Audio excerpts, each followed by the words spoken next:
Bava Metzia, DAF YOMI, sponsored Refuah Shlema for Miriam Bas Inid. The Mishnah. When one's field can acquire for him. The Mishnah says, if one sees other people running after a lost object, for example, a lame deer or birds too young to fly, his field can acquire them for him. Why? Because these objects are in effect stationary. However, if a deer is running or birds flying, one cannot acquire by way of his field. Rabbi Yehuda explains in the Gemara that even if the items are secure, as long as the field is not fenced, it can acquire only if the owner is standing next to it to prevent intruders from trespassing. What is the proof for this? One of the gifts belonging to the poor is shikha. The owner of the field and his workers forget a sheaf in a field. If the workers forget it before the owner, it is in a semi-shikha state. As long as he is still in his field, he can state his desire for his field to reacquire it for him. If he is in the city, he can no longer state this, and when one forgets the sheaf, it becomes shikha. We see an unguarded field cannot acquire on behalf of its owner.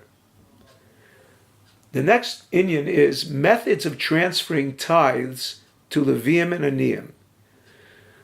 Rabbi Gamliel, Rabbi Yeshua, and Rabbi Akiva traveled together. Rabbi Gamliel wanted to transfer tithes on land to them while aboard a ship. The Gemara suggests three possible forms of kinyanim. The first is a kinyan chatzir. Rabbi Yeshua leased the land from Rabbi Gamliel where the meiser was situated. This would contradict our Mishnah that the acquisition of one's field can acquire only when one is next to it. The second was a kinyan agav. He leased the property to them to acquire the movable property, namely the meiser, wherever the meiser was. Since this form of kinyan works, even if the movables were not in the field, there would be no requirement for the owner to be next to the field. The third is a kinyan chalipin. This would seem to have been the easiest form of acquisition. Rabbi Yeshua could give him a sutter, a kerchief, in exchange for the meiser wherever it is. Rava explained this would not work because Rabbi Gamliel owned only the tovas hana of the meiser, the right to transfer it to the Levi of his choice. Both a kinyan chalipin va'agav would not work. Both can transfer an item only that the owner possesses real ownership. Kinyan chatzir is only conveying the land. The meiser is acquired incidentally by being there. The Gemara rejects this distinction. It answers that the Torah states meiser must be given, not transacted. Chalipin, because it is an exchange, it is derech mekach umemker. Agav is clearly a giving, because it is the land being transacted, not the meiser. Rav Papa gives a totally different answer. He answers another distinction between our Mishnah and the case of transferring meiser, which is das acheres makne osan.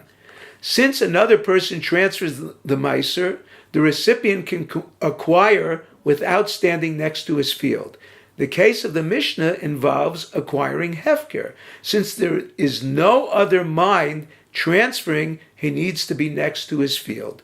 The law of our Mishnah would be different if one wanted to give the lame deer or birds to the owner of the field as a gift. He could acquire them without being next to his field.